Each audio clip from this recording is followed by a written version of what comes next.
we're in the book of 2 Kings. I'll give you a brief recap from 1 Kings and kind of where we've been the last few weeks, so everybody, we're all kind of on the same page, and then we'll jump right on into the book of 2 Kings. So in our Bible in a Nutshell series, we're in about the 20th book that we've covered. The book of Kings, 2 Kings, is the 12th book of the Bible and another book of history. And it kind of goes without saying that 2 Kings picks up where 1 Kings left off. However, between 1 Kings and now 2 Kings, we've covered a lot of territory. We've covered a lot of ground. So we went from 1 Kings into 1 Chronicles because Kings and Chronicles, they do kind of mirror one another a little bit.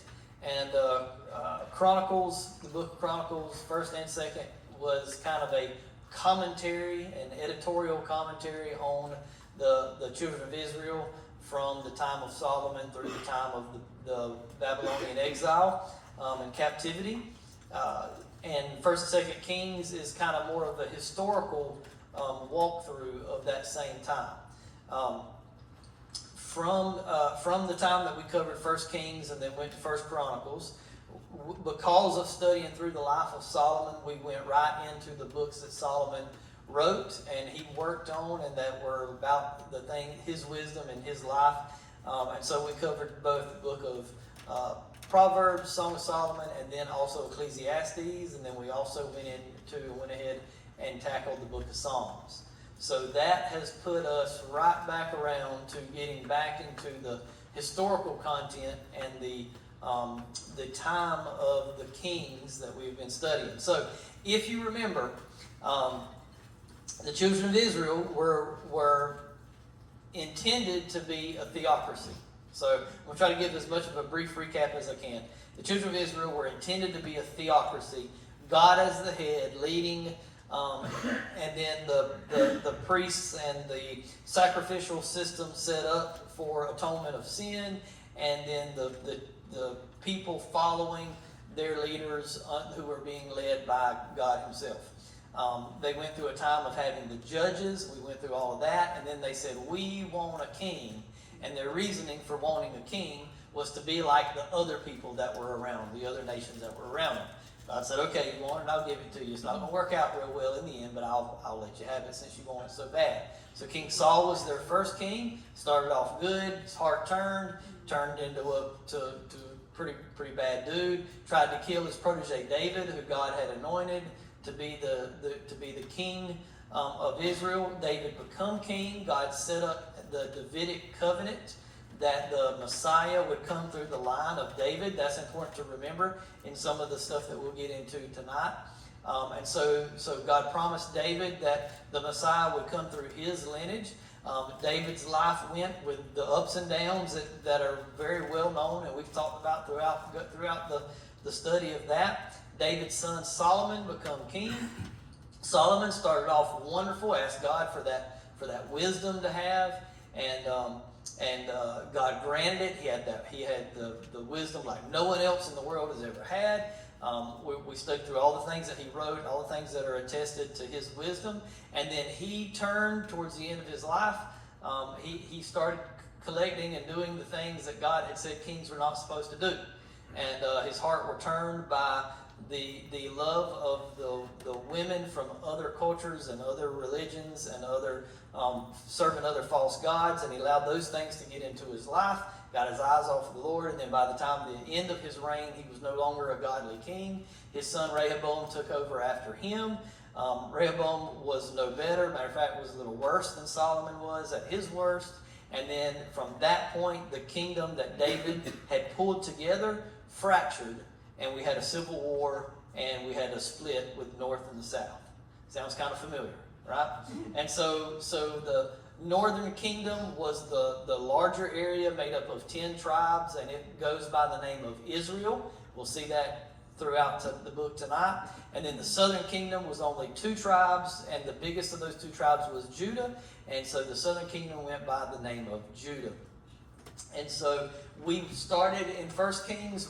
About half the book we spent going through the life of Solomon, and then the second half of the book we started ping-ponging northern kingdom to southern kingdom to northern kingdom to southern kingdom, back and forth, going through the different kings that were listed throughout the rest of the book of 1 Kings. Now, in doing that, we saw that the kings that were there, the kings that were in that we studied and read about and all of that stuff, in the northern kingdom of Israel, there were and will be, because a lot of them we haven't seen yet. We're getting into them tonight. There will be 20 kings in total from the time of Jeroboam, who split from Rehoboam to start the northern kingdom after the Civil War. During that time, there was 20 kings from him until the time that the Assyrians took the northern kingdom into captivity. All 20 of those kings were evil, did evil in the sight of the Lord. All 20 of them. In the southern kingdom, from that time when Rehoboam was king, the next king that took over after him, I can't remember his name right now, but from him until the time that the southern kingdom went into exile by the Babylonians, there was also 20 kings, 8 of which were considered godly kings, and 12 were considered evil kings. Now, remember, there was a criteria for whether a king was good or not considered good, right? And that wasn't something that they looked at. That's something that we look at now. But it was, and the writers of Kings kind of used that to judge them. And so there was 3 criteria. I'm going way back to when we talked about 1 Kings. So I'm really stretching your brains here, your memory banks, right? Do you remember what any of those criteria were?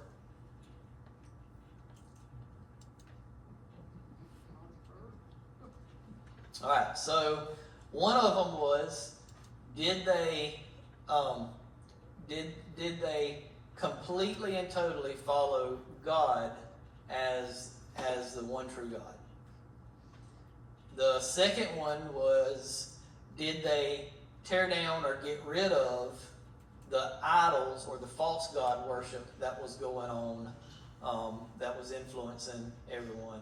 And then the third one was, did they closely follow the example of David, more or less? Did they go in the way of David as being the way David ruled and the way David was? Because David is considered the gold standard, right, for the king. So those were the 3 things. And you'll see that as we get into some of the kings that we'll look into. Another big thing, let me hit this too real quick before we get started, or before I wrap up the intro. The recap, whatever you want to call it. Another big thing that we see that really started in the book of 1 Kings and 2 Kings, and we really see it, we'll really see it tonight, was that the prophets become a thing during this time. Remember what the prophet's job was. Prophets were not priests and they were not kings, although there was 1 or 2 that fell into blurring those lines a little bit. But do you remember what their job, their role was? They were advisors. They were considered that. They were the mouthpiece for God, speaking to the kings and to the people. And they were also a lot of commentators have called them the watchdogs. They were the watchdogs for the nation on whether the nation was following after the Lord or following after the other gods of the Canaanites or the other gods that were brought in. Okay, remember the most famous prophet that we closed 1 Kings talking about? Wasn't Samuel. Samuel was early on in it. He's who anointed David to be king. It was Elijah. And then Elijah had a protege that we're going to meet tonight. He was briefly mentioned at the end of 1 Kings, but we're really going to get into him early on tonight. Remember what his name is? Elisha. So when we say their names, it's Elijah and Elisha, and we get it all mixed up. Elijah, Eliza. I don't know, whatever, however. I wish Eliza was here because I could have made fun of her a little bit with that. But so for us, but the Hebrew pronunciations, and I'm not even going to try to pronunciate Elijah in Hebrew. I'll just tell you this. I heard somebody doing it. The Hebrew pronunciation for Elijah is nothing like the way we say it. It sounds nothing like that. So for them, it wasn't really man, their names are an awful lot alike. Are you sure that's not done? Or blah, blah, blah. Some people say, well, their names are so similar. In Hebrew, their names are not similar at all. It's the English pronunciation of the Hebrew that we have that sounds similar. Elisha was pronounced where it sounds similar to Elisha, but Elijah is not pronounced like that at all. So we might look that up later, and so y'all can see it. But they would not have got them mixed up whatsoever, although we get them mixed up when we talk about, was that Elijah with the J or Elisha with the sh? Right? So, all right. Remember, the book of Kings was just like the book of Samuel, the book of Chronicles. It was written on one long scroll, and then only when the Bible was put together did they break it in half and make it into two books. It was originally said as one book, so it was the book of the Kings. And so we've actually done half of the book of the Kings, and we've got half of it left to go. So what else I have here? Here's the key thought for the book of 2 Kings for us tonight. Here's our key thought. And then we'll go ahead and kind of try to jump into it. Sin can be forgiven in an instant, but the consequences can last a very long time.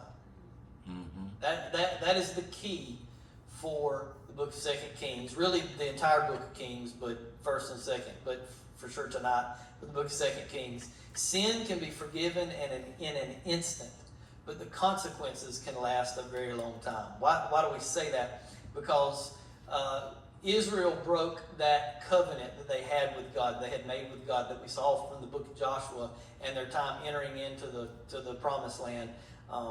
They broke that covenant over and over. When they would repent and come back, just like the verse we use as New Testament believers in 1 John 1:9, that if we confess our sins, He is faithful and just to forgive us of our sins and cleanse us of all unrighteousness. When they would come and repent, God would forgive them immediately, like there was no... But there was still lasting consequence for the things that they did. And that consequence for the sin and for the continually turning back into idolatry is that both kingdoms, the northern and southern kingdom, are going to go into captivity, into exile, where they will no longer be free again. And they'll go right back into the bondage that they so wonderfully claimed, that God had brought them out of in Egypt. They're going to end up back into between the Assyrians and the Babylonians. All right. So, and I have a New Testament verse to go along with that. And that's Galatians 6 and 7. You know what Galatians 6:7 says? Do not be deceived. God cannot be mocked.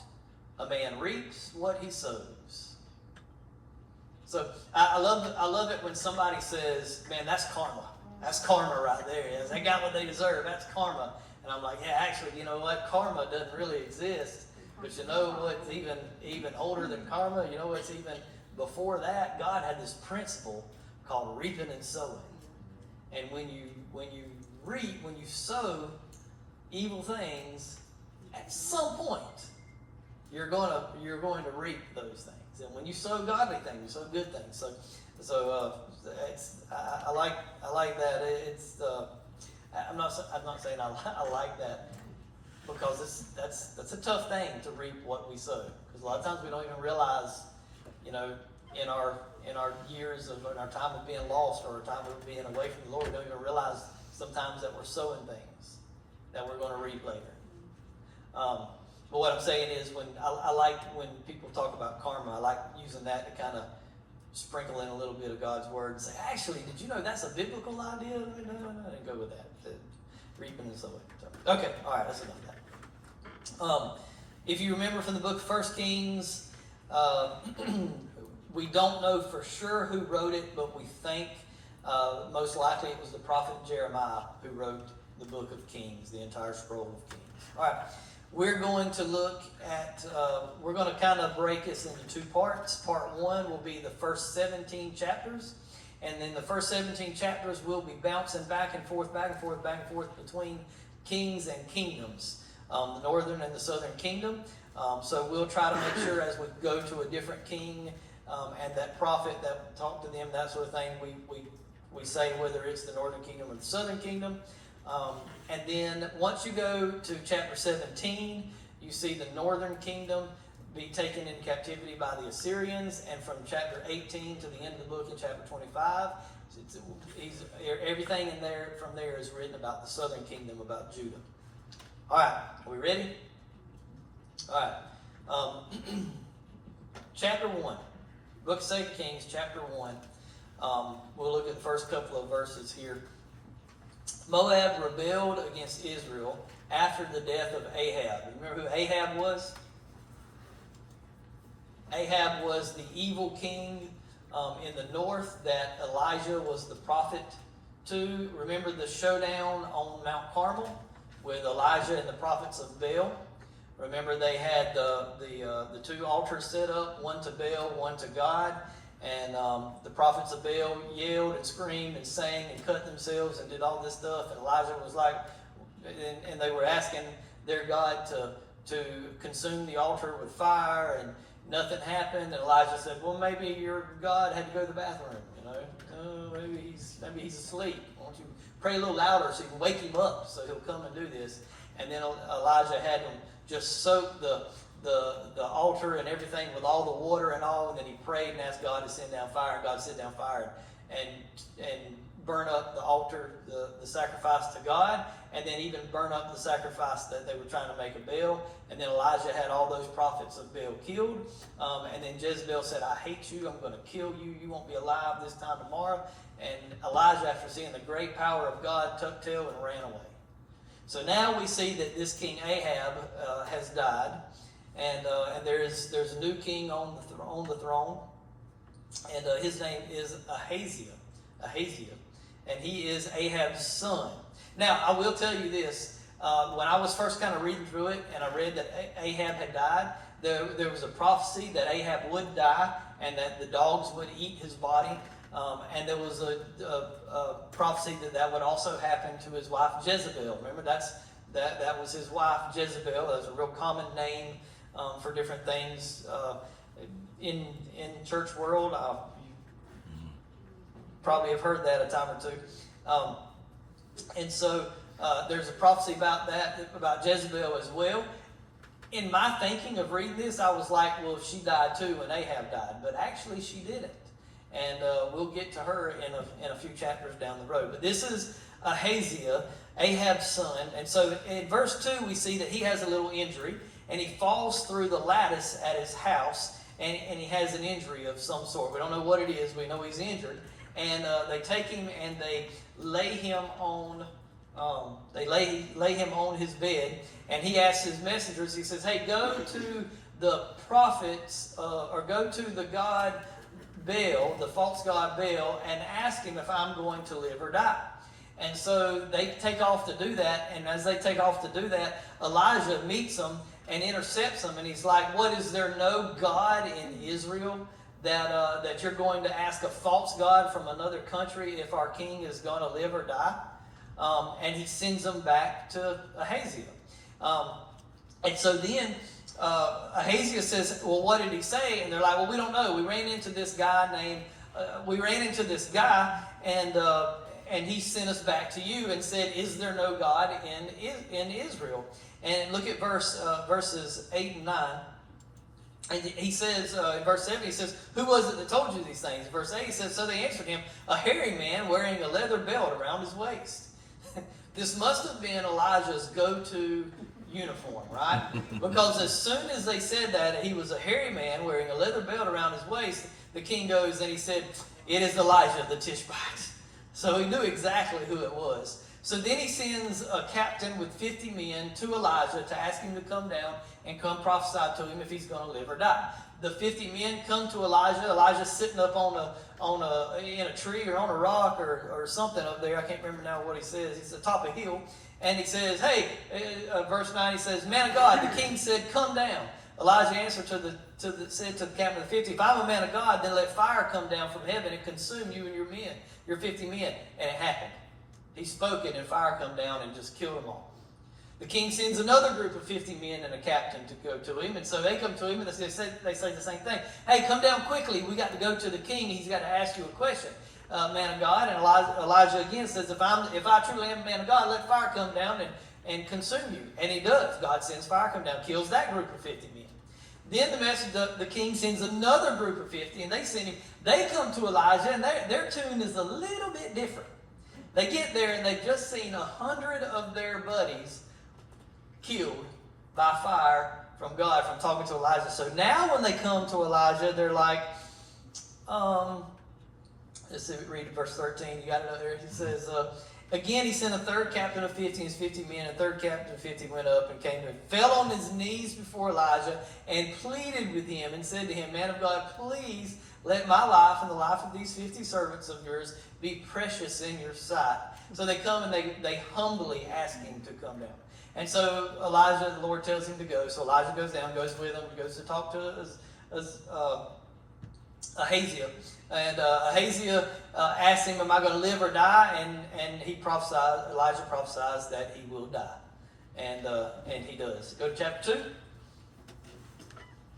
Remember, it's the Bible in a nutshell, so we're going to go through it as we can a little quickly.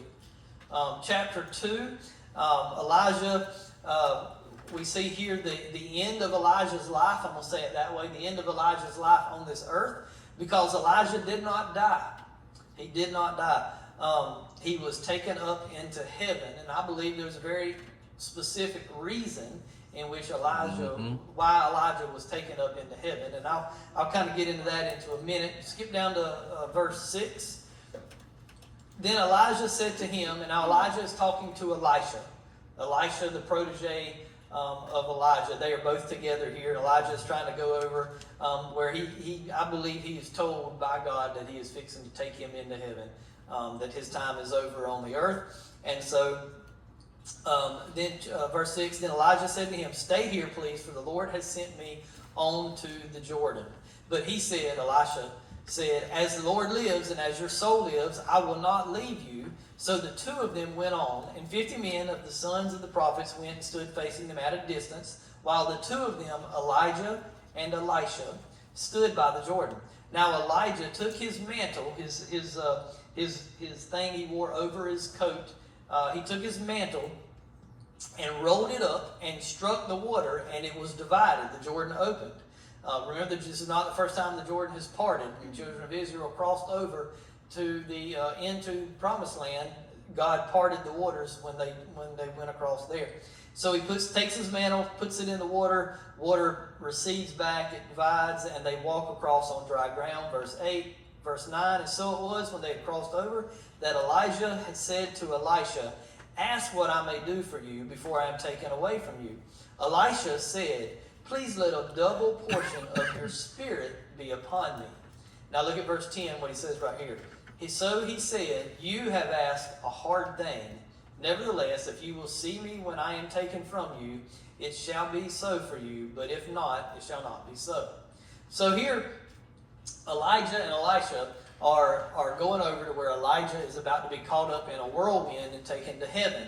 And Elijah says, Elisha, man, you've been a good servant, a good helper, man. You're going to take over and do some amazing things. What would you like? And he says, Elijah, man, I'd love to have a double portion of what you've had. Now, when we read that a lot of times, we immediately think he's asking for twice the spiritual authority or the spiritual abilities of what God had blessed Elijah with. He's asking for a double amount of that. Now, and I will tell you, if you go in and you read the miracle events that Elijah performed, there's about, I think everybody agrees, there's about 7 different specific ones recorded between 1 Kings and 2 Kings. If you go through and you read about the specific miracle related events that Elisha performs that are recorded, there's 14.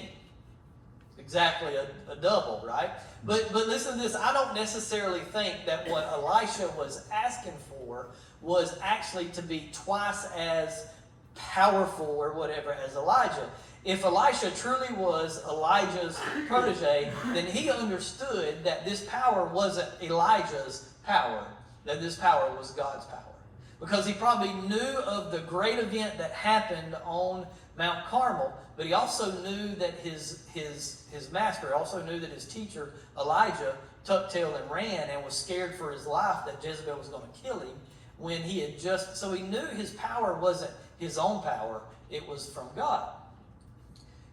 During this time, when children were getting lined up to get, when boys were getting lined up to get their inheritance from their dad, the firstborn son got what is called a double portion of the inheritance. So essentially what they would do, if a man had 3 sons, he would equally break up his inheritance into 4 sections, and that way the oldest son got 2 sections of the inheritance, got a double portion, and then each of the other 2 sons got 1 section. So that it was that the firstborn got a double portion. And so knowing this, I think that's essentially what Elisha was asking, is more or less, I want to be your spiritual firstborn son. I want to go and do the things that I want to be like my dad. It wasn't really his dad, but I want to be like my spiritual dad, my spiritual mentor. Those things that he did, man, I want to go and do great things just like that. And I feel like that's what Elisha was asking for, and that's what he got. He was there when the whirlwind and the chariot of fire took Elijah up into heaven, and Elijah's mantle come off, and Elisha picked it up and put it on. And so there he went, and we'll keep reading there. We read through verse 10, look at verse 11. Oh, and then I was just going to say in verse 10 where he says there, so he said, you have asked a hard thing. We've had a couple of different of our youth and different ones. Our men's meeting this past Monday night, Brother Bo brought a message on our calling as Christians, and how do we know our calling, or what is our calling, and what about a calling. A couple weeks ago we preached about Isaiah's calling in chapter 6 of Isaiah. If you feel a calling into ministry as a vocation, it's a hard thing. It's not an easy thing. It's not an easy life. It's not a glorious life. Some people look at a pastor, especially a pastor in a large church, or things like that, and be like, man, they got it made. I wish I could kick back all week long, come up with a 30-minute sermon, stand up on Sunday mornings and just read my sermon and get paid to do that. That would be awesome. Some people look at that and that's all they see.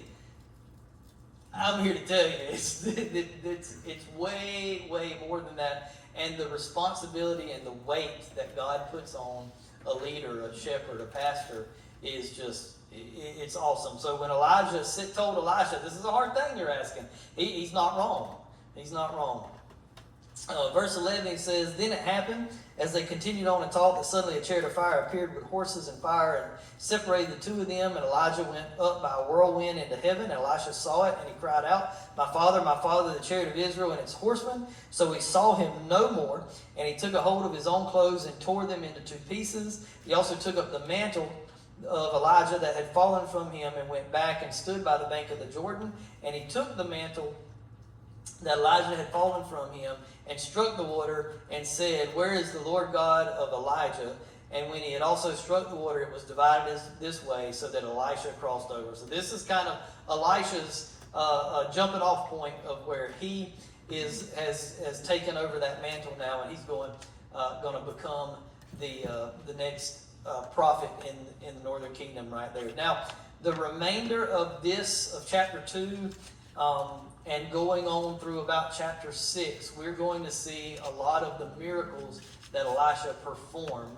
But I did want to hit one last thing at the end of chapter 2. Go down to verse 23. And it says, then when he went up from there to Bethel, and as he was going up the road, some youths came out from the city and mocked him and said, go up, you bald head. Go up, you bald head. So he turned around and looked at them and pronounced a curse on them in the name of the Lord. And 2 female bears came out of the woods and mauled 42 of the youths. So are you saying not to make fun of people that are bald That's exactly what I'm saying. Amen. Oh, So Elisha now becomes the hairy man. Does he get to wear a belt too? I don't know. He got his mantle. I don't know if he got his leather belt or not. And I don't know if he was quite as hairy as Elijah was. But so moral of the story is don't make fun of the bald-headed preacher. Or anybody else in the church. I'm the youth. Hey, you can make fun of me. I don't care. Chapter 3, we meet a king named I worked on these names. I did. And it's like I turn around and get here on Wednesday nights and I can't say it. Like I get tongue-tied. Jehoram, who has a nickname of Joram for short. So Jehoram, his nickname was Joram, became the king after Ahaziah in the north. Now, in just a couple of chapters, there is going to be, and their timelines overlap, Northern Kingdom and Southern Kingdom, but in just a couple of chapters, there is going to be a king in the Southern Kingdom with the exact same name and the exact same nickname. So there is a Jehoram who will in a little while take reign in the Southern Kingdom, and his nickname will be Joram. So you may hear it both ways or read it both ways, and you'll be like, "Wait a minute, wasn't that the guy I just read about?" No, there's one in both kingdoms. There's one in both. So it gets a little confusing there sometimes if you're just reading through it. You got to kind of stick with it. Now, chapters 4 through 6, we're going to look at some of Elisha's miracles. The first one we see is the widow's oil. Elisha goes to a widow's house and says, "Can you make me a cake?" He says, "I don't even have enough cake for myself and my sons. We were going to make one last cake and eat it." And that was it. Because I can't even pay. No, this is the widow who her husband had died. There's two different ones with the oil. This is the one where her husband had died and she had a debt, and they were going to take her two sons to be servants or slaves. And so Elijah said, "Hey, go in and make me a cake and eat it, and then I'm going to." Verse 3. "And go borrow vessels from everywhere, from all your neighbors, empty vessels. Do not gather just a few. And when you have come in, you shall shut the door behind you and your sons, and pour it into all those vessels, and set aside the full ones." So she went from him and shut the door behind her, and her sons who brought the vessels to her, and she poured it out. Now it came to pass when the vessels were full, that she said to her sons, "Bring me another vessel." And he said to her, "There's not another vessel," so the oil ceased. Then she came and told the man of God, and he said, "Go, sell the oil and pay your debt. You and your sons live on the rest." So Elijah worked a miracle. The oil multiplied. The lady was able to sell it and then pay off the debt. Now there was another miracle that I had got that mixed up with earlier that I started by. That's why I paused for a minute there. There was another miracle that had been done where a little widow lady was going to make her and her son a cake during a time of famine and eat it and then just die because they didn't have anything else.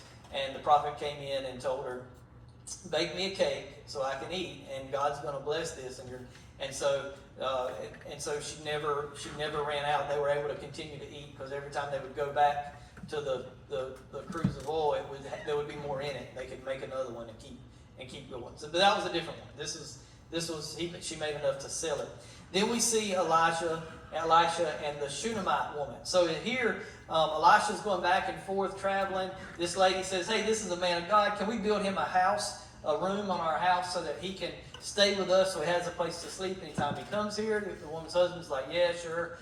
So they do that. Elisha's like, "Hey, is there anything you would want?" And she's like, "No, I'm good." And he knows that that's not true. And so he tells her, he says, "This time next year, you're going to have a son."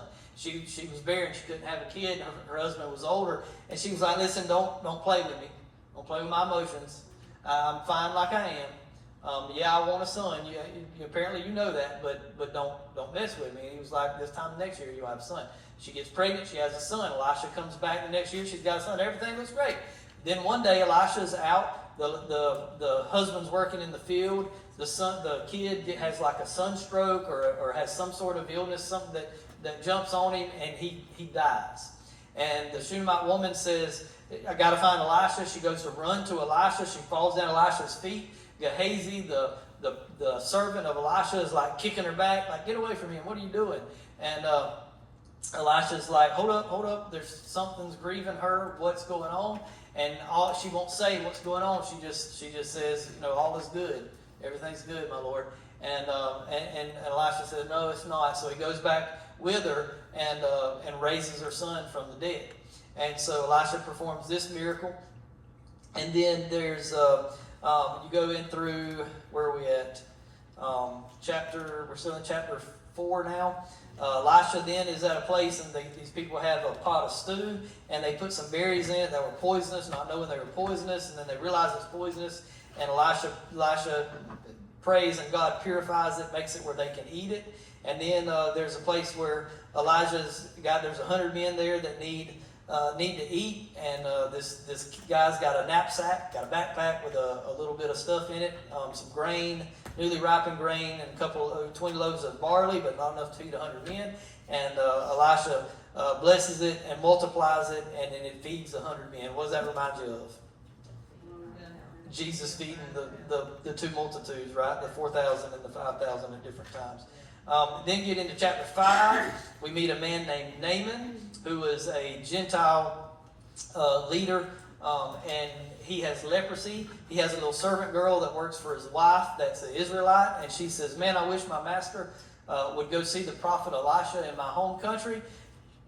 He's a man of God, and he would know what to do for this leprosy. So Naaman takes his servant, and he goes to Elisha. He gets there, knocks on Elisha's door. He's a commander. He's a really important guy. Elisha doesn't even go out to meet him. Sends Gehazi, his messenger, to meet him at the door. Naaman gets really mad. He's like, "Listen, who am I that you're not even going to come out and talk to me, but send your messenger to me?" And Gehazi had told him to go to the Jordan River and dunk 7 times. And for us here, it would be like I live on the Swanee. But I go see the preacher, and the preacher tells me to go to the Finn Holloway and take a dip and to take a bath in the Finn Holloway.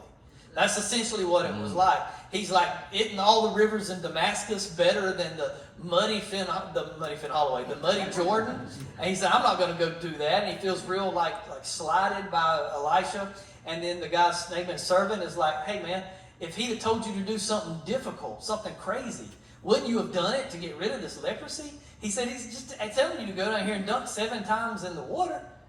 And he's like, just try it. And so Naaman says, all right, well, I'll do it. I'll try it. So he goes to Jordan. He dunks 7 times like Elisha's servant Gehazi told him to. On the 7th time, he comes up. He's clean. The leprosy's gone. Man, he's so excited. He goes back to Elisha to try to give him some clothes and some silver and all this stuff. Elisha's like, I don't want it, man. I'm good. Just, God healed you. Everything's good. Everything's cool. And so Naaman goes to leave. Gehazi's like, do you realize we just turned down like a big payday? Like you're out here doing these things, these miracles that God's doing through you, and we ain't getting paid, but we just turned down a payday. So he runs after him, and he's like, hey, my master said, well, yeah, we could use the clothes and a little bit of silver. So Naaman's like, man, that's awesome, dude. I'm healed of this leprosy. I'm excited. He gives him all of that, and Gehazi takes it and kind of hides it. And God tells Elisha what's happening. So Gehazi then gets stricken with the leprosy, just like Naaman had. So Gehazi, the servant, now has leprosy. And then there's a couple of other crazy stories there. There's the axe head that a guy lost into the Jordan River. And Elisha's coming by, and he's like, man, I can't work because I lost the axe head, come on my axe and went in the river. And Elisha takes a stick and throws it in there, and where he throws the stick in there, the axe head floats back up to the top. All these things that Elisha, you see the power that God used in Elisha through all that. So go to chapter 7. We're going to go fast in these next couple of chapters. Chapter 7, there's just a lot of stories about what's going on in the land and some of the prophecies that was made by Elisha. Look at verse 1. Then Elisha said, hear the word of the Lord. Thus says the Lord, tomorrow about this time, a seah of fine flour shall be sold for a shekel, and 2 seahs of barley for a shekel at the gate of Samaria. Now he's talking about a famine coming in the land, but what does that sound like? Sound like some prophecies of the end times, right? Of the rapture, the time of, or not the rapture, but the time of tribulation, where the Bible tells us that without the mark of the beast, you're not going to be able to buy or sell or trade, and that even, a day's wage, a year's wage is what it would cost to have basically a day's worth of groceries. And so it kind of reminds you of that, and he's talking about that. Chapter 8, skip on to chapter 8. Here we see the Shunammite woman again. This famine that had come into the land that Elisha was talking about in chapter 7, it had caused a lot of people to leave their homes and go places where they could actually get food. And the Shunammite woman lost her land and that house that she had built the room on for Elisha and all that. And then she comes back, and she's, for whatever reason, she's in the king's court or in his presence. And Gehazi is there, and Gehazi recognizes her and tells the king that this is the woman that did these things for Elisha. And the king actually restores all of her property. She gets all of her land and all back, just to go back to her house. Skip down to verse 16 and 17. Still in chapter 8. The Bible says, "Now in the 5th year of Joram, the son of Ahab, king of Israel," remember him, that's Jehoram or Joram, king of Israel, "Jehoshaphat, having been king of Judah, Jehoram, the son of Jehoshaphat, began to reign as king of Judah." Remember I said that there would be another Jehoram that's called Joram, who would be now the king over the southern kingdom, where the other one was the king over the northern kingdom. This is where all that happens. Verse 17 says, "He was 32 years old when he became king, and he reigned 8 years in Jerusalem." Same name as the guy in the north. Keep reading there a minute. "And he walked in the way of the kings of Israel." Now listen to what he's saying here, because we can read over this real quick, and it's like he walked in the ways of the kings of Israel. Okay, he went in the way of the kings. No, remember, the northern kingdom is Israel. The southern kingdom is Judah. The northern kingdom never has a godly king. So if this southern king here is walking in the way of the kings of Israel, was he a godly king or an evil king? He was evil, because he's walking just like the ones in the north, and none of them are godly. None of them are good. Just as the house of Ahab had done, for the daughter of Ahab was his wife. So he started off on a bad foot. He married Ahab's daughter, who was an evil king already. And he did evil in the sight of the Lord. There it is. "Yet the Lord would not destroy Judah for the sake of his servant David, as he promised him to give a lamp to him and his sons forever." Now just remember that. Judah continually gets spared even when they have evil kings and do evil in the sight of the Lord, because that is the tribe that Jesus is going to come from. And so God is making every attempt, intentionally setting everything in such a way so that the lineage of Jesus will come forth in the way that it's prophesied. Idol worship gets started now and picks up in the southern kingdom, just like it was in the northern kingdom. There's another guy named Ahaziah, like from chapter 1, but it's a different guy. He's the son of the Jehoram from the southern kingdom, not the northern kingdom. And we see him in verses 25 to 27. It says, "In 12th year of Joram, son of Ahab, king of Israel, Ahaziah, the son of Jehoram, king of Judah, began to reign." This is why you have to kind of slow down on this. And I know I'm going fast, but this is why when you're studying you have to slow down, because you've got in the 12th year of Joram, the son of Ahab. So that's the Joram in the north. He was the king of Israel. Ahaziah, the son of Jehoram, guy with the same name, but he was the king of Judah. His son Ahaziah began to reign.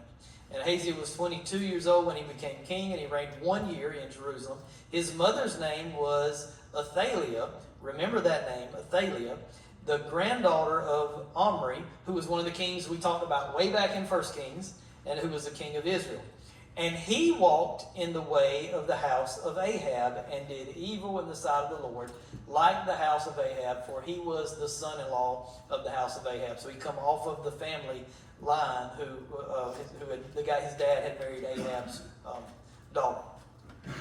All right. All that sounds wonderful, right?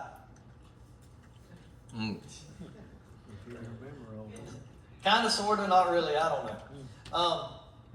You know what? Let me stop drive a stop down real quick right here. Remember I told you that I'd come back later to the fact that Elijah didn't actually die, but God took him up in a chariot of fire and a whirlwind. How many of y'all was with us through our study in Revelation, through the book of Revelation? All right. Do you remember the two witnesses?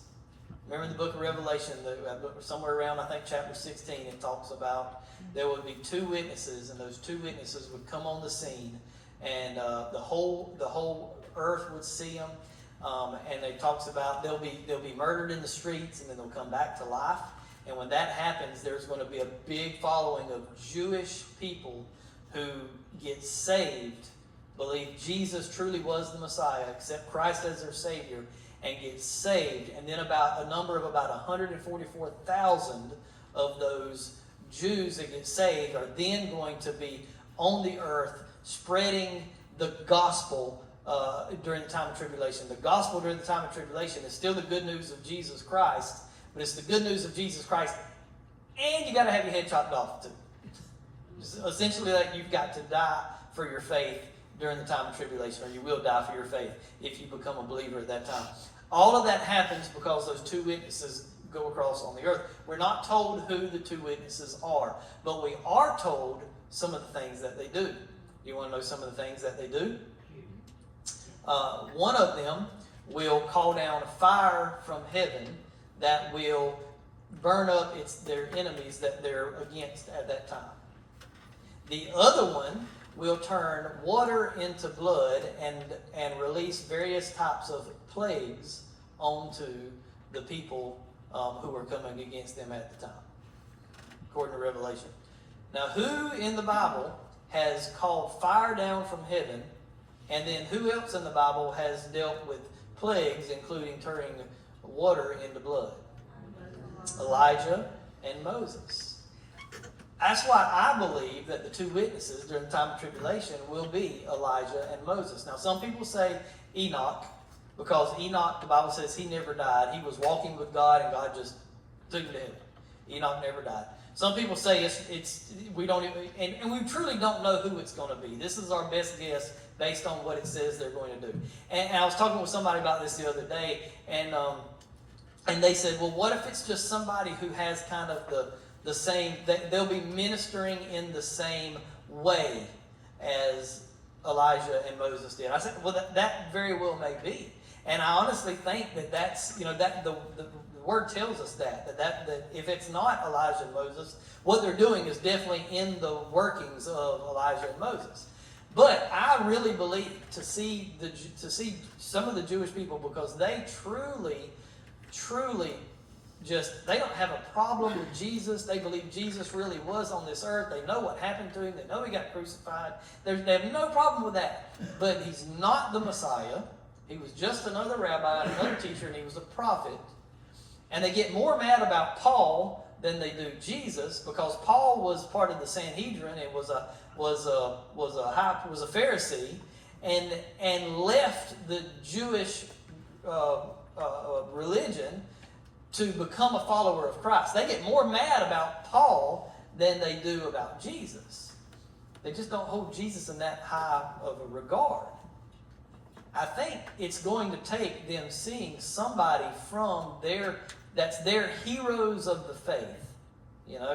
For some of us good old Southern Baptists, take Billy Graham walking up in our house to tell us, hey, I need you to go preach for me, or go do this for me, or it take, whatever. For a lot of them, it's going to take literally Elijah and Moses, two leaders of their history and their faith, to cause them to believe that Jesus truly is the Son of God. Yeah. And of course, we know that when Moses died, we know he died, but we also know, according to what Jude told us in the New Testament, that Satan fought Michael, the archangel Michael, over the body of Moses. Why is Satan worried about the body of Moses? Because the body of Moses is going to come back with Elijah during the time of tribulation and cause some havoc to the havoc that Satan's trying to do. All right, so anyhow, there you go. That's just my 2 cents. All right, so we are just finished chapter 8, and we are going to chapter 9.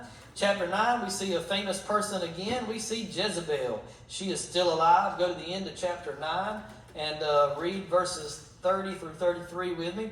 Now when Jehu, this is a guy who is a king of Israel at this time, who God uses to bring about a judgment on another king and bring the death of another king that God had set forth and said was going to happen. But Jehu also became someone who liked to kill other people, and he got to be real bloody and all, and so he was not a good king either. But it says, when Jehu came to Jezreel, Jezebel heard of it, and she put paint on her eyes and adorned her head. I think that's why people use the whole, well, look at that girl, she's just a Jezebel, because she got on makeup. She got her hair did. And, I think this verse is why people say that kind of stuff. They put paint on her eyes and adorned her head and looked through a window. Then as Jehu entered at the gate, she said, "Is it peace, Zimri, murderer of your master?" And he looked up at the window and said, "Who is on my side? Who?" So 2 or 3 of the eunuchs looked out at him. So they're like, "Wink, wink, we're on your side, buddy. We're with you." And so he said, "Throw her down." So they threw her down out of the window of the tower, and some of her blood splattered on the wall, or spattered on the wall and on the horses, and he trampled her underfoot. And so, and we know from later on too that the dogs would come and eat part of her body, and then that fulfilled the prophecy of her death that was given way back in 1 Kings. Chapter 10. Jehu takes out all the rest of Ahab's family. That's basically what's recorded there. Chapters 11 and 12. Remember I told you to remember that guy's mother's name earlier? It was Athaliah. Athaliah, mother of the chapter 8 Ahaziah guy. She becomes queen of Judah. Look at the first verse there. When Athaliah, the mother of Ahaziah, saw that her son was dead, she arose and destroyed all the royal heirs. So her son dies. She's the queen mother. She says, you know what? Every other kid that could be the heir to the throne, kill him. Do away with him. Kill him. Now, why is this important? Because this is the southern kingdom. This is Judah. This is the line of David. That means this is the group, this is the family line that Jesus is going to come out of. Remember what Herod did when he found out where Jesus was going to be born? Had all the boys 2 years old and under killed. She does the same thing here. But Jehosheba, the daughter of King Joram, sister of Ahaziah, took Joash, the son of Ahaziah, and stole him away from among the king's sons who were being murdered. And they hid him and his nurse in the bedroom from Athaliah so that he was not killed. So he was hidden with her in the house of the Lord for 6 years while Athaliah reigned over the land. So while the queen mother was reigning and thought she had killed all of the next heirs to the throne, they hid one named Joash, and then he would later take the throne. Chapter 12. Chapter 12. There's a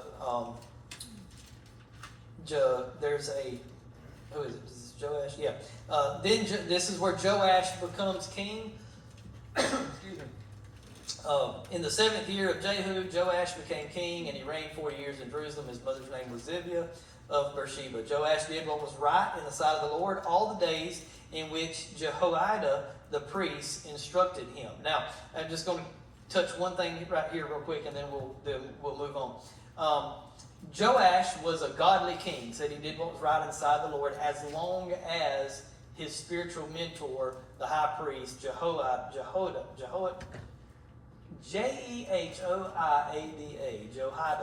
Jehoiada the priest instructed him. Sometimes we, as good church-going members, we get our eyes sometimes on the pastor or the leader or the person who's that giant in the faith, and we get to looking at them instead of looking at who they're pointing us to, instead of having Jesus be that lead for us. And so when they die, or in this case, the priest dies, or in a lot of other cases, maybe that person has a failure. Maybe that leader has a moral failure of some sort, and then all of a sudden they're knocked down from that place, right? What does that do to a lot of people? It hurts them, but a lot of times it totally turns them off from their faith. I've seen people when a pastor, something happens and a pastor gets caught up in a sin, or just leaves the church, leaves and goes to another church, or something like that happens. People just quit. They just quit coming to church. They just leave the church. They don't ever come back. They're done because they were following the man and not following the Lord. I hope that as look around this group of y'all and our groups here on Sunday mornings, I hope nobody's following me. Because was it say when the blind leads the blind, they both fall in the ditch, right? Me and you gonna end up in a ditch one day. So I hope you're not following me, but I hope you're, as Paul said, don't do what I do, but follow me as I follow Christ. Do what I do as I imitate me as I imitate Christ. And that's the thing. It's okay to look to your pastor or your shepherd. It's okay to look to your Sunday school teacher, to your parents. If you have godly parents, it's okay to look to them and say, "Man, I want to have the faith like they do," or what have you. But don't put your faith in them because they're human. We're human, and we're going to mess up. But put your faith in the one that they have their faith in, because he never fails. And that's what happened with Joash. When Jehoiada died, he fell off. He started going back in the ways of the idols and getting back into idol worship and all that stuff, and he left the Lord. Chapter 13, there's a guy named Jehoahaz in the north. He realized that they're under God's wrath for idol worship, and he seeks God. God helps them, but they still don't turn from their evil. Chapter 14, Elisha dies in chapter 13. Chapter 13, Elisha, he has this prophecy about Syria that has to do with like shooting arrows. And he's like, he shoots arrows out. He tells the guy to shoot arrows out a window. And the guy shoots 3 times. And he's like, you're only gonna have 3 victories against Syria. And then they're going to come back and beat you. But you'll eventually beat them. Then Elisha dies. And there's this crazy scene where Elisha's has been buried, but apparently his grave is still open. And there's this guy that gets killed because these raiders come in and they throw the body in Elisha's tomb, and he lands on Elisha's bones, and he comes back to life. And I have no idea why this story's in the Bible. Other than, okay, you may not like Stephen Furtick. Okay, a lot of people don't like Stephen Furtick as the pastor of Elevation Church, and that's okay. I'm not telling you I'm a big fan of Stephen Furtick, but he wrote a pretty cool song called Rattle. Yes. And I love the line that says, just ask the man who's thrown on the bones of Elisha if there's anything that our God can't do. Maybe that's why God put that in the Bible, so that Stephen Furtick could write a line to a song that we could say, man, there's nothing that God can't do. Ask the dude that got thrown on the bones of Elisha. He come back to life. All right. That's all I got to say about that. Like Forrest Gump. Chapter 14. So Elisha is now dead. Chapter 14, there's a guy named Amaziah, and he's a good king. Apparently he was amazing. And he was in the south. The northern kingdom has another bad guy named Jeroboam II. And then read chapter 14, verses 23 through 25. 23 through 25. Page too far. In the 15th year of Amaziah, the son of Joash, king of Judah, Jeroboam, the son of Joash, king of Israel, became king in Samaria. Now remember, Samaria is in case we haven't mentioned that, and I don't think I have tonight, Samaria is the capital city of the northern kingdom, where Jerusalem is the capital city of the southern kingdom. And he reigned 41 years, and he did evil in the sight of the Lord, and he did not depart from all the sins of Jeroboam, the son of Nebat, who made Israel sin. He restored the territory of Israel from the entrance of Hamath to the sea, of the Arabah, according to the word of the Lord God of Israel, which he had spoken through his servant Jonah, the son of Amittai, the prophet, who was from Gath Hefer.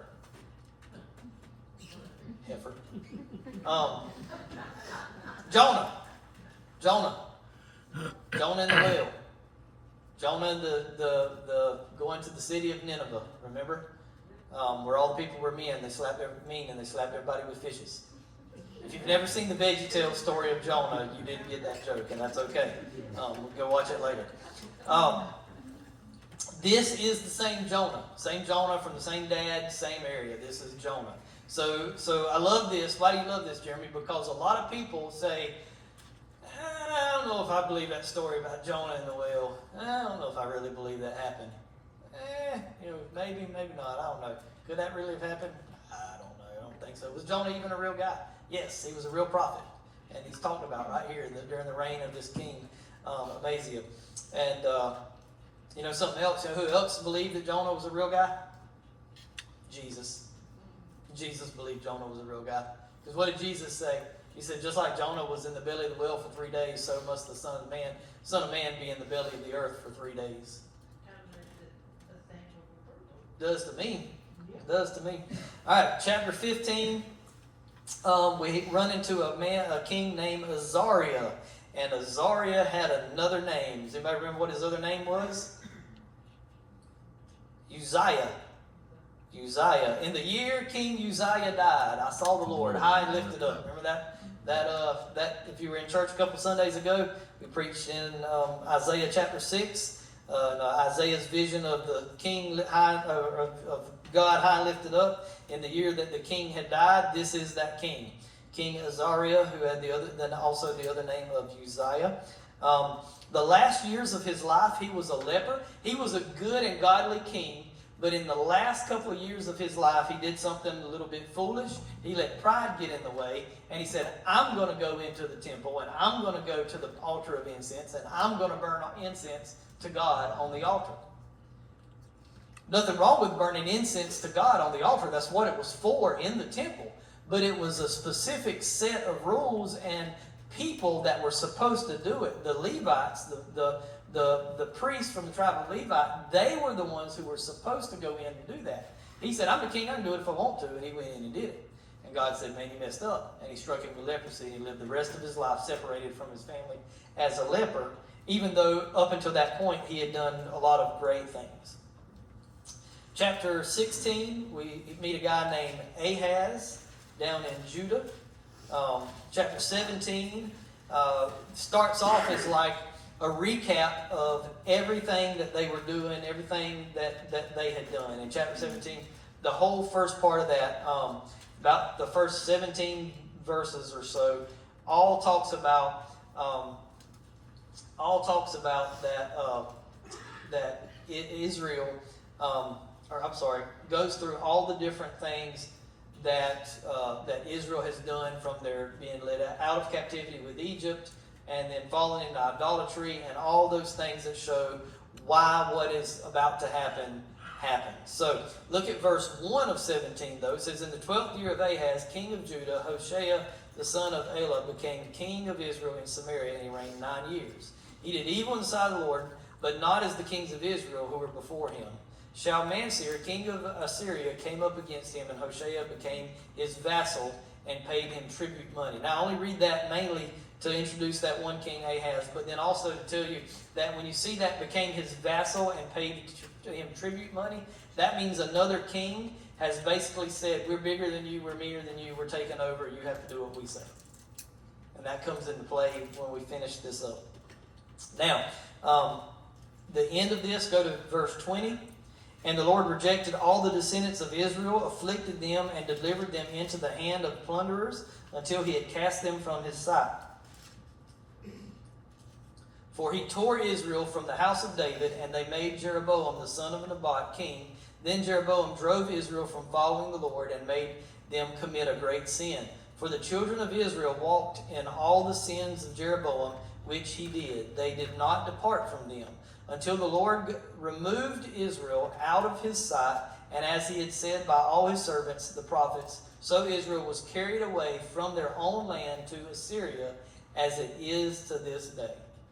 This is the captivity, this is the exile of the northern kingdom of Israel by the hand of the Assyrians into Assyria. This is them falling into that. Skip down to verse 39. Verse 39 says, "But the Lord your God you shall fear, and he will deliver you from the hand of all your enemies. However, they did not obey, but they followed their former rituals. So these nations feared the Lord, yet served their carved images. Also their children and their children's children have continued doing as their fathers did, even to this day." God said, listen, I'll give you another chance. And they just continued to do it. And so God allowed the Assyrians to take over, to take the northern kingdom, and they destroyed Samaria, the capital city, and took them captive, led them back to Assyria, and now the northern kingdom is no more. There's only the southern kingdom. That ends part 1 of the book of 2 Kings. Now part 2 is way shorter, but it's already 7:13. So let's stop here for tonight, and when we get back together, we will finish out 2 Kings. And so from where we're at right now to the end of the book of 2 Kings, which is where the southern kingdom, Judah, goes into exile, that span is going to cover about 132 years. And you're going to see one of the best kings that Judah ever had, and then you're going to see his dad, who was literally the worst king that Judah ever had. You're going to see the best king and then his son, who was the worst king that Judah ever had. But we'll get all of that together next time.